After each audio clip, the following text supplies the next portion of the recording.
been where you at, nigga. But you gotta keep fighting, you hear me? Yeah, man, of course. Cause this shit ain't your fault. Man.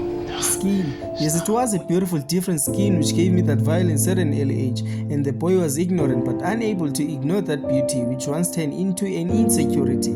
But at least I made some confidence along the way, and I clearly knew that from the first that was a lifetime confidence. I thought that difference was only on my skin, but within me too, in my blood, genes, tongue, and in my brain. Yes, I'm different, of which that's what I'm destined for. Greatness. I was never useless. Like, man, I was never less, but in that phase of journey, I really felt so. And for me, that's not who I am. Regret is what I was never meant for. But I clearly regret feeling that way at that time, and at least I have an excuse that I was young and fragile at that time. Those insecurities may be on the picture, but trust me, there are those behind the scene that makes this anger in me not to diminish.